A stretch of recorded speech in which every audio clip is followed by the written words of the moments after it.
ஒரு 4 ராசிகள் நிச்சயம் திருமணம் நடக்கும். கொஞ்சம் நம்ம கவனமாக இருந்தால் நடக்கும். மேஷ ராசிக்காரர்கள் இந்த வருஷம் கொஞ்சம் கவனமாக, வார்த்தையை மட்டும் விட்டுறாதீங்க. எப்பேற்பட்ட காரியத்தையும் தனக்கு நடத்தணுங்கிறதுல பெரிய ஜாம்பவானாக இருப்பாங்க. விருப்பம் இருக்கோ இல்லையோ, இது வரைக்கும் நம்ம எத்தனை எஸ்கேப் பண்ணாலும் ஆயிருக்கலாம். இந்த வருஷத்தில் கல்யாணம் நடந்தே தீரும். இதுதான் ஆகணும் ராஜா, வேறு வழி இல்லை ராஜா.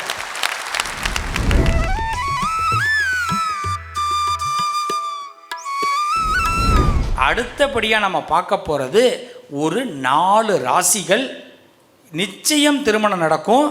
கொஞ்சம் நம்ம கவனமாக இருந்தால் நடக்கும். அது யார் யார்? மேஷ ராசிக்காரர்கள் இந்த வருஷம் கொஞ்சம் கவனமாக, வார்த்தையை மட்டும் விட்டுறாதீங்க. நான் கரெக்டாக இருக்கேன், நான் இப்படி இருக்கேன், அப்படி இருக்கேன்னு சொல்லி வார்த்தையை விட்டுற வேண்டாம். அவளுக்கு கண்டிப்பாக வார்த்தை விடாமல் இருந்தால், சில பேர் அப்படி கைக்குள்ளே போட்டுக்கிட்டிங்கன்னா மேஷராசிக்காரர்கள் வீட்டில் சீக்கிரம் சுபகாரியம் நடக்கும். ஏன்னா பொதுவாக கைக்குள்ளே போட்டுக்கிறதுங்கிறது மேஷராசிக்கு கைவந்த பழக்கம். எப்பேற்பட்ட காரியத்தையும் தனக்கு நடத்தணுங்கிறதுல பெரிய ஜாம்பவானாக இருப்பாங்க. அது லீடிங்கில் யாராவது இருக்கீங்க அப்படின்னா கம்பல்சரிக்கு மேஷராசியில் தான் இருப்பீங்க. அவங்களுக்கு கீழே இறங்கணுன்ற எண்ணமே வராது. கீழே இருக்கணும்னு மேலே தூக்கணும்னு ஆசை வரும். ஆனால் அதே நேரத்தில் அவனை அந்த இடத்துல வச்சுக்கணுன்ற எண்ணமும் வரும். இது ஒரு நல்ல எண்ணம் தான், தப்பான எண்ணம் கிடையாது. ஏன்னா இவனை வளர்த்து விட்டுட்டா அவனுக்கு கீழே நம்ம நிற்கணும். அப்புறம் நல்லா கவனிச்சிக்குங்க. சில நேரத்தில் நமக்கு வாய்ப்பு ஆண்டவன் கொடுக்கும்போது நம்ம அவளுக்கு கொடுத்துடக்கூடாது. என்றைக்குமே நான் சொல்லுவேன், சுக்கரதசை ஒருத்தவாளுக்கு வந்ததுன்னா எல்லோரும் சூப்பராக இருக்குன்னு சொல்லுவாள். நம்பவே நம்பாதீங்க. சுக்கரதசை வந்தால் சூப்பராக இருக்கவே முடியாது, சோம்பேறியாக இருக்கணும். நல்லா தெரிஞ்சுங்கோ. சனி தசை வந்தால் தான் சூப்பராக இருக்கலாம். சந்து பொந்துலெல்லாம் பூந்து வெளியில் வரலாம். பல பேரோட உண்மையெல்லாம் தெரியும்.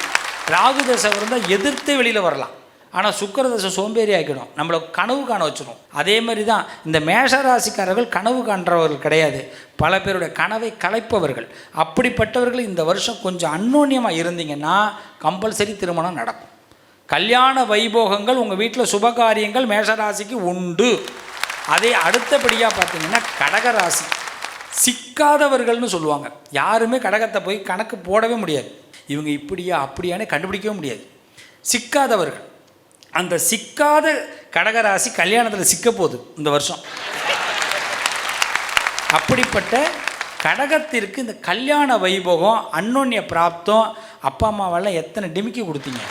இப்போ பாருங்கள், இந்த வருஷத்தில் கண்டிப்பாக கணவன் மனைவியாக மாற போகிறீங்க. உங்களுக்கு அதை பிள்ளைகளுக்கு, ஆண் பிள்ளைகளுக்கு பெண் பிள்ளை கல்யாணம் பண்ணும்போது, ஆஹா அப்பா அம்மாவுக்கு கொடுத்த டிமிக்கி இங்கே வந்து மாட்டிக்கிட்டோமே அப்படின்னு கடகராசி ஃபீல் பண்ணவும் வாய்ப்பு. ஏன்னா அப்பா அம்மாவை மட்டும்தான் நீங்களாம் நான் ஏமாற்றலாம், வீட்டுக்காரரை ஏமாற்ற முடியாது.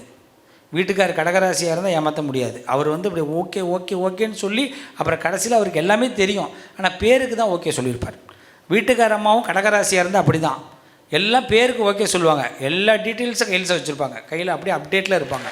கடகராசியில் பிறந்தவங்கலாம் அவங்கள்ட்டெல்லாம் பொய் சொல்லி ஏமாற முடியாது. அப்படி எல்லாம் தெரிஞ்சுக்கிட்டு தெரியாத மாதிரி இருக்கிறவர்கள்.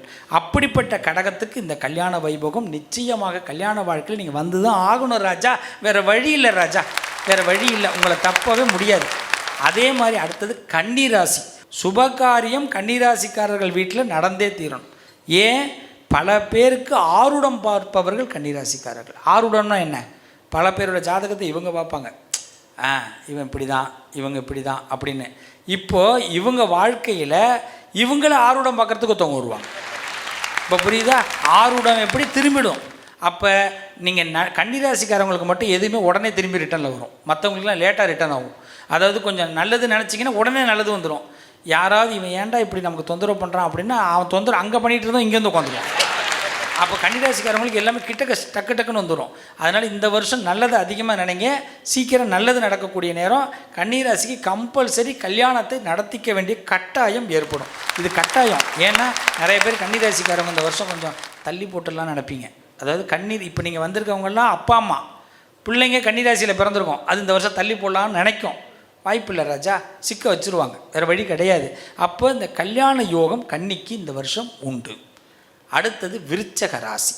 விருச்சக ராசிக்கு விருப்பம் இருக்கோ இல்லையோ, இது வரைக்கும் நம்ம எத்தனை எஸ்கேப் பண்ணாலும் ஆயிருக்கலாம், இந்த வருஷத்தில் கல்யாணம் நடந்தே தீரணும்.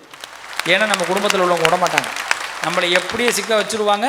நல்லா கவனிச்சிங்க, நம்மளை பிடிக்குதோ பிடிக்கலையோ கல்யாணத்துக்கு அக்செப்ட் பண்ணணும். மேஷம், கடகம், கன்னி, விருச்சகம் இந்த 4 ராசிக்காரர்கள் நிர்பந்தமாக கல்யாணத்துக்குள்ளே வந்து தான் ஆகணும், வேறு வழி கிடையாது. ஆனால் கல்யாண வாழ்க்கை நல்லா இருக்கும். இதுதான் நல்ல சான்ஸ். 10 வருஷம் கழித்து ரொம்ப சந்தோஷமாக இருப்பீங்க. ஏன்னா நல்ல வேளை இது மாதிரி பொண்டாட்டி நமக்கு கிடைக்கலையே, இது மாதிரி நல்ல புருஷன் நமக்கு கிடைக்கலையே, என்னமோ 2025 நமக்கு கல்யாணம் நடந்துருச்சு அப்படின்னு மேஷம், கடகம், கன்னி, விருச்சகம் இந்த 4 ராசிக்காரர்கள் சந்தோஷப்படுவீங்க. சந்தோஷ ஃபீலிங். திருமண தடையை விலகிறதுக்கு முன்னோர்கள் வழிபாடு நிறைய பேர் மிஸ் பண்ணியிருக்காங்க, அதனால் நடக்க மாட்டேங்குது அப்படின்னு சொல்கிறாங்க. அதாவது பித்ருக்கள் தோஷம் அப்படின்னு சொல்கிறோம். அதை கண்டுபிடிக்க ஏதாவது வழி இருக்கா? இல்லை அந்த பித்ருக்கள் வழிபாடுக்கு பொது முறையில் எப்படி அவங்க அந்த பரிகாரத்தை பண்ணுறது? அதாவது பித்ருக்கள் தோஷம் அப்படிங்கிறது என்னென்னா, ஒரு காலகட்டத்தில் அப்பாவோடைய பேச்சை பையன் கேட்காம போயிருப்பான். நல்லா கவனிச்சுங்க. பொதுவாக அப்பாவுடைய பேச்சை பையன் கேட்கலைன்னா தன் பையனுடைய பேச்சை நம்ம கேட்குற மாதிரி ஆகிடும். ரொம்ப முக்கியமான வார்த்தையே அதுதான். அப்பா பேச்சை நம்ம கேட்டுட்டோம்னா நம்ம பேச்சை பையன் கேட்டுடுவான். அப்போ அப்பா பேச்சை கேட்டோம்னா அப்பா என்ன சொல்லித்தராவளோ அதை நம்ம கேர் பண்ணி செஞ்சுட்டே வரணும். பித்ருதோஷமே இருக்காது. ஏன்னா நமக்கு வலி என்றைக்கு வரும், ஒரு மனுஷாளுக்கு உணர்வு ஏற்படும், என் அப்பாவை நான் கொடுமைப்படுத்தியிருக்கிறேன் அப்படின்னு. அன்றைக்கி அந்த பித்ருதோஷம் நீங்கிடும். என்னுடைய எண்ணம் வந்துடுதுன்னா பித்ருதோஷம் நீங்கிடும். அப்போ என் பிள்ளைக்கு இந்த தடை விலகிடும். நான் அதனால தான் எல்லா பேரண்ட்ஸுக்குமே நான் சொல்கிற ஒன்று, மனசால் நமக்கு நிறைய கோபம் உண்டு, எல்லாருக்கும் வன்மம் உண்டு. வன்மம் இல்லாத உடம்பு ஆண்டவன் படைக்கலை, எல்லாருக்கும் வன்மத்தை சேர்த்து தான் படைச்சிருக்கிறான். அதுதான் நமக்கு ஆபத்தை உண்டாக்கும். அதுதான் நமக்கு பிதுர் கடனாக வந்தது. நம்ம நீ சிரார்த்தம் பண்ணலை, நீ உங்கள் அப்பா அம்மாவை நீ அந்த திவசத்தை கொண்டாடலை, சரி இப்போ என்ன பண்ணலாம், இனிமேல் அவள் சொன்னதை கேட்கணும், கேட்கலேன்னு உணர்ந்துடணும். உணர்ந்துட்டாலே பிதுர்கடன் நீங்கிடும். அதெல்லாம் முடிச்சுட்டு ஒரு தடவை ராமேஸ்வரத்தில் போயிட்டு அந்த தீர்த்த கிணறுல நீராடிட்டு ராமனை பிரார்த்தனை பண்ணிக்கணும். தசரத சக்கரவர்த்தியோட புள்ள ராமபிரான், அவனை ஒரு தடவை வணங்கிட்டோம்னா போதும், நமக்கு எல்லா பித்ருதோஷமும் நீங்கிடும். நம்மெல்லாம் வாழைப்பழம் பசுமாட்டுக்கு கொடுக்காதவ இருக்கவே முடியாது. கண்டிப்பாக கொடுத்துருப்பேன். ஒரு குழந்தைய பார்த்தா கொஞ்சிட்டு ஒரு ஸ்வீட்டு கொடுக்காமல் இருந்திருக்க மாட்டேன். சிவனை வணங்காமல் இருந்திருக்க மாட்டேன். பெருமாளுடைய பாதத்தை வணங்காமல் இருந்திருக்க மாட்டேன்.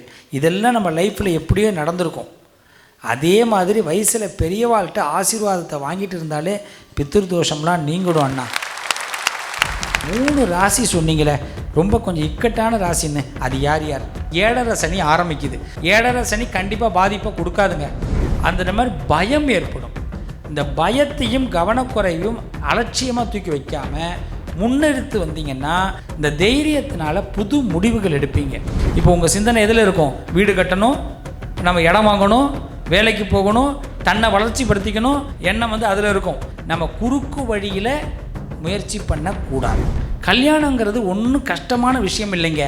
ஒரு மனுஷனை நல்ல வலிமைப்படுத்தவனாக ஆக்கணும்னா கல்யாணம் பண்ணால் தான் வலிமைப்படுத்தவனாக ஆக்க முடியும்.